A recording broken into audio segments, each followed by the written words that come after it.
Shalom, selamat pagi. Salam lebih daripada pemenang. Ini adalah ayat hafalan kita yang sedang kita bangun. Rasul Paulus menjelaskan bagaimana dirinya di dalam kepengikutan, pengiringannya kepada Tuhan. Dia bagaikan domba yang selalu berada untuk disembelih. Dia menggambarkan situasi keadaan bagaimana kita anak-anak Tuhan mengikut Tuhan. Kita dipanggil bukannya untuk percaya, tetapi kita siap juga mengalami penderitaan. Bahkan Yesus melukiskan bahwa perjalanan kita itu seperti jalan yang kecil, sempit, sulit dan sukar. Tidak populer dan tidak terlalu banyak orang mengingini menempuh jalan itu. Orang lebih suka menempuh jalan yang lebar, mudah, tapi walaupun ujungnya menuju pada maut. Jadi sebagai orang percaya, sebagai orang Kristen, kita perlu memahami dengan benar bahwa jalan-jalan kita itu adalah jalan-jalannya Tuhan, suci, kudus, benar, dan banyak orang tidak suka. Sementara Yesus ingin kita bertumbuh dengan pemahaman yang benar. Dan ketika Paulus diperhadapkan bagaikan domba yang sehari-hari sepertinya untuk disembelih, tetapi dia melukiskan bagaimana dia bisa lebih daripada pemenang. Kita bisa lebih daripada pemenang bukan karena apapun, bukan karena jabatan, bukan karena uang. Karena hal yang kita perhatikan bahwa Yesus menguasai dunia bukan dengan otoriter, bukan dengan tangan besi, bukan dengan menunjukkan seperti apa yang dilakukan oleh banyak orang. Dia berkata bahwa kita tidak boleh menjalankan kehidupan kita seperti orang-orang dunia, seperti pemerintahan yang ada di dunia, dengan tangan besi, dengan memaksa, dengan menggunakan pedang, dengan menggunakan uang, dengan menggunakan kelicikan-kelicikan. Ketika orang ingin berkuasa, dia melakukan banyak hal, intrik-intrik. Tetapi Yesus memenangkan dunia, menguasai dunia dengan apa? Dengan kasih. Karena itu Rasul Paulus menegaskan dalam kitab Roma pasal 8 ayat 37, kita lebih daripada pemenang karena Allah yang telah mengasihi kita. Jadi kasih Allah lah yang akan membuat kita, membawa kita sebagai seorang pemenang. Karena itu kita perlu mengalami kasih Allah. Kita bukan hanya tahu, kita bukan hanya memahami, tetapi kita perlu mengalami kasih Allah dalam hidup kita. Karena saya percaya dunia tidak butuh cerita tentang kasih.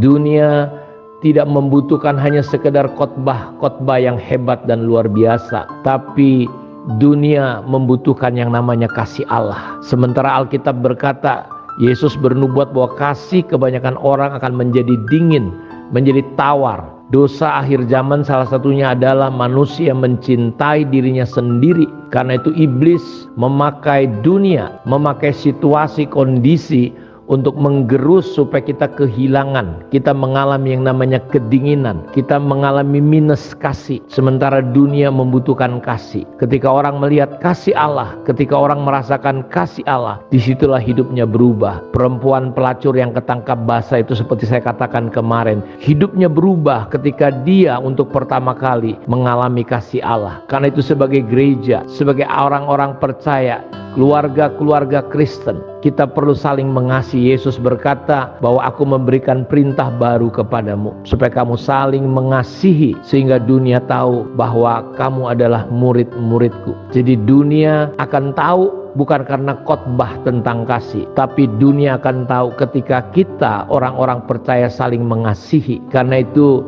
gereja diharapkan di hari-hari terakhir ini untuk kita tidak saling membenci, saling menghakimi, saling merasa sombong, merasa seperti gimana, tapi kita perlu menunjukkan kasih. Kasih akan mengubah hidup banyak orang. Karena itu hal terberat yang selalu kita hadapi adalah diri kita sendiri, ego kita. Karena itu Rasul Paulus berkata di dalam kitab Roma pasal yang ke-7, dia berkata begini, sebab aku tahu, di dalam ayat 18-25, sebab aku tahu bahwa di dalam aku, yaitu di dalam aku sebagai manusia, tidak ada sesuatu yang baik. Sebab kehendak memang ada di dalam aku, tetapi bukan hal berbuat apa yang baik. Sebab bukan apa yang aku kehendaki, yaitu yang baik yang aku perbuat, melainkan apa yang tidak aku kehendaki, yaitu yang jahat yang aku perbuat. Jadi jika aku berbuat apa yang tidak aku kehendaki, maka bukan lagi aku yang membuatnya, tetapi dosa yang di dalam aku, demikianlah aku dapati. Jadi Paulus mendapati ada hukum ini, jika aku menghendaki berbuat yang baik, yang jahat itu ada padaku, sebab di dalam batinku aku suka akan hukum Allah, tetapi di dalam anggota-anggota tubuhku aku melihat hukum yang lain yang berjuang melawan hukum akal budiku dan membuat aku menjadi tawanan hukum dosa yang ada di dalam anggota-anggota tubuhku. Aku manusia celaka, siapakah yang akan melepaskan aku daripada tubuh maut ini? Perhatikan Bapak Ibu, dia menyebutnya tubuh maut. Siapa yang dapat melepaskan? Tidak ada yang bisa. Jadi kekuatan untuk memerdekakan kita, dia berkata, tetapi syukur kepada Allah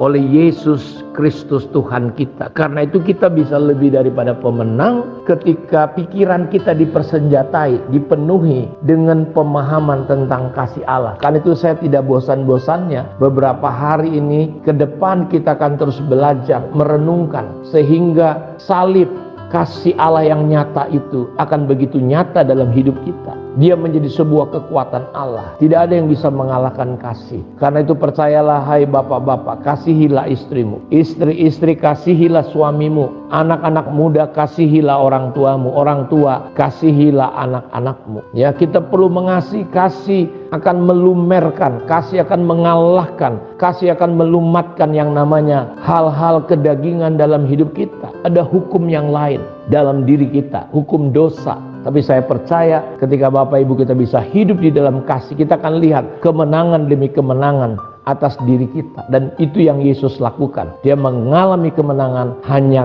karena kasih. Karena kasihnya lah dosa bisa dilenyapkan. Hanya karena kasihnya lah kematian Yesus kayu salib yang menyembuhkan kita, menyatukan kita kembali dengan Allah dan sesama kita. Yang jauh jadi dekat. Dia melenyapkan perseteruan di atas kayu salib di dalam kasihnya.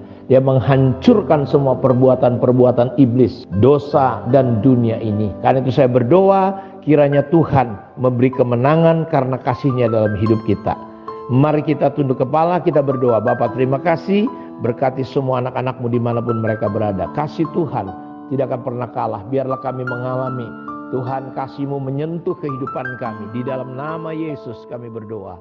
Amin. Tuhan memberkati kita semua.